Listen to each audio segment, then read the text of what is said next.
Hi everybody, my name is Eric and welcome to Push Your Luck Videos. Today we'll be looking at next in line for Chris Handy's Pack-O games. Alright, so Chris Handy does a set of these little games in this little format, looks like a gum. Alright, so this is called RUM. This should be in Kickstarter if you're watching the video right now. So this is a 2 to 4 player game. Takes about 15 minutes to play. Alright, it is a kind of a set collection game. Alright, you're collecting sets of particular bottles, then you're turning them in to claim that particular captain's card at a certain point. And then the game will end, depending on the number of players, when one player has reached a certain amount of points, or if there's a countdown clock as well, if the countdown clock has already reached the last number. Right, and then the game's over, and whoever has the most points will win the game. So let's take a look at RUM, the components of RUM, and the rules of RUM, and my thoughts about the game. So since the game comes in such a small box, there's not many components in the game. It's just all cards, alright, and it's all in this shape. Alright, so you do need to take note that the cards are quite thin cardstock. Alright, so they'll probably wear down with many plays. Alright, but since the game is pretty cheap, it shouldn't be a problem to just buy another copy if you really like the game. So there are a few different types of cards right now. So the first thing you'll notice is that these are the captain cards. Right? These are where the points will come from, and you're trying to fight for these cards. This is a countdown timer. So when it goes down to 7, and then you need to turn it again, and then it goes to 8, that's when the game will end. So then whoever has the most points then will win. Alright. This is a parrot card, which will be first left outside when you shuffle this stack of other cards. Alright, then later will be added back in. So whenever someone draws a parrot card, something will happen. I'll explain how that happens later on in the game. Then the last thing that you take note are potions cards. So these are the bottles that you're trying to collect to claim these captain cards.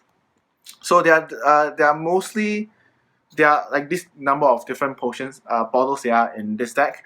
There's also 2 different types of sides. Alright, so one side is the single bottles. So these are single bottles which will, if you collect 3 of them, it will trigger something which I'll explain to you later on. The other side is like 2 bottles, which is just numbers. Alright, it doesn't really trigger anything special if you collect more of them. Alright, so how do you set up the game? You set up the game in this way. Alright, take note that everything is 1 at the top, and then the parrot is at the top. Put out the parrot card at the side first. Shuffle this stack and give each player 1. Alright. And then you take this parrot card and then put it back in, and you shuffle the whole thing again. Or you can just leave it as it is. Because this is called a shipwreck. Oh, sorry, one more thing. You're supposed to draw 3 cards to form the beach. So let's say I do these 3 cards to form the beach, like so. And then the beach, take all the single bottle side and orientate it so that it points to the top as well, like so. Alright, because on the beach you can only use them if you're using the single bottle side. You can use the double bottle side. I'll explain all this later on. So after you've done this, then you see randomly choose a start player. Then each player will do 1 action during your turn. Now the 1 action you do during your turn is to draw a card or play a set. Alright, so when you draw a card, you can either draw a card from here, which is the shipwreck stack, right? Or you can draw a card from the beach. So if you draw a card from here, you just take it out and see. If it is a parrot, right, then you need to trigger something. I'll explain what the parrot does later on. If it's not a parrot, then you can just keep it in your hand. There's no hand limit, so you can have any cards as you want in your hand. If you take a card from the beach, you take it and put it in your hand. Then you take one of this randomly from the shipwreck and put it face down like so. Alright? So if you have the parrot, if you draw the parrot, right, what happens is that you'll first need to look at this indicator here, either here or here. Alright, you need to discard that many cards from your hand. So if I draw the parrot and immediately reveal it, show it to everybody, I discard 2 cards from my hand. Right? If the countdown clock is still in this side. If it's on this side, I need to discard 3 cards from my hand. Alright? Now if this is filled up with 3, let's say someone else takes another one, it becomes like that. And someone else takes another one and it becomes like that. So now the 3 cards on the beach is now face down. What happens is that you now reveal all of them face up. Okay. Alright.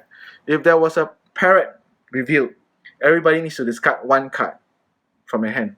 Put this back in again, then you shuffle them again, then you draw another card to reveal. And then you orientate them to a single bottle side up, and then play continues. Alright, so that's what happens if you have 3 face down in the beach. Alright, so that's the two things you can, these are the two different draws you can do. You either draw from here or you draw from here. Now, the other thing you can do is play a set. So you must use at least one card from your hand, and then you can add any of these single bottles to your hand, to the card that you played, to claim one of these captain cards. They can be claimed from here or from any other player's tableau. Because if you claim it, you put it in front of you, and you can also steal the captain cards from any other player as well. Now, to claim it, you must play a number that's higher than what is the current number. So now the current number is 1, you must be higher than this number to claim it. And you can claim as many sets as you want, so you can play as many cards as you want. So for example, I can claim, if I have this two cards in my hand, I play this out, alright, and I use this one for, and I use this one. Alright, I cannot use this two because there's only one each, and I must be higher than this. So I'll use this one. So there's 3 yellows, alright, which means that I can take the yellow one in front of me, flip it such that 3 is the topmost, so that when in front of me, people know that 3 is the highest number. 3 is the number they need to beat. Right? So that means in this case, I claim the 3. These 2 cards that I played are now discarded. The card that you use here is still left here. There's no changes to it. Alright? And then that's it. So that's how I can make a set. You can always make more than one set. So for example, if I have multiple cards in my hand, alright, I could, if I wanted to use all of them, the parrot card.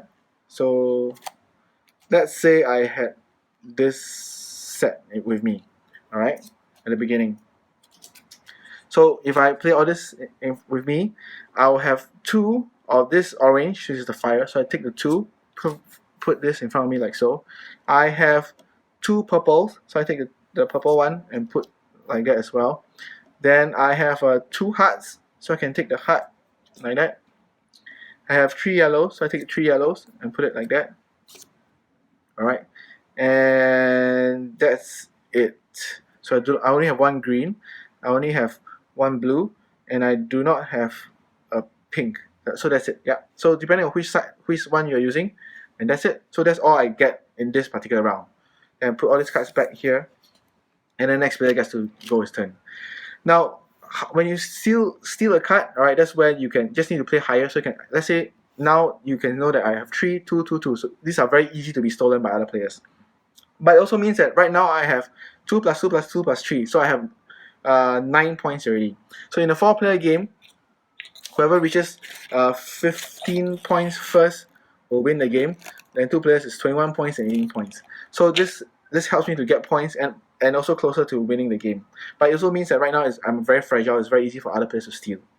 So the last thing to take note of is that you can create a RUM trio. What do you mean by a RUM trio? RUM trio is when you have three single cards. Alright? 3 single bottle cards. Alright, so let's say I have this 3. I play this 3, so I have 3 single bottles of the pink. Alright, what happens when I play this? I create a RUM trio. So this means that I can now take the pink captain cards from anybody, regardless of the number that's currently showing. Alright, because this is like a trump. The RUM trio is like a trump. Alright, so you take the card from anybody, and then you whatever that was number that you taken it from the person or from the main deck itself, you add 2 to it, and that will be your new number. So for example, let's say there's 2 sides, by the way. So let's say the person had 5. Alright, I play the RUM trio, I take it for myself, I add 2 to it, it becomes 7. Alright, so that's how it is. The RUM trio, if you play the RUM trio with other cards, for example, let's say I play the RUM trio with this card. Alright, you see the purple, there's a pink here as well. It's ignored. Alright, you just only care about RUM trio because RUM trio trumps everything else. So there's no need to add this to this as well. Alright. So that's how I do the RUM trio. So RUM trio is very powerful, very important.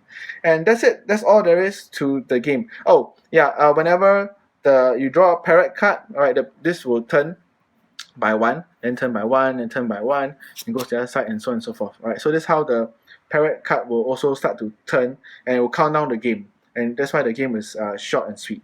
Alright, so let's go to my thoughts about the game. So what do you think of RUM?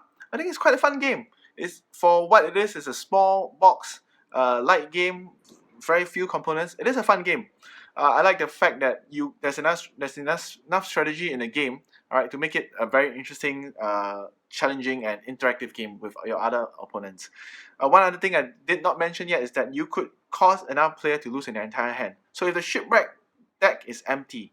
Alright, then whichever player has the most number of cards in their hand will need to discard their entire hand into the pile, the shipwreck pile. So it means their hand will now form a new shipwreck pile. So that's interesting because you can play strategically. You can see whoever has been amassing too much cards in their hand. Now you can then try to make the shipwreck pile empty, and then the player will be forced to empty their entire hand into the shipwreck pile. So that's interesting.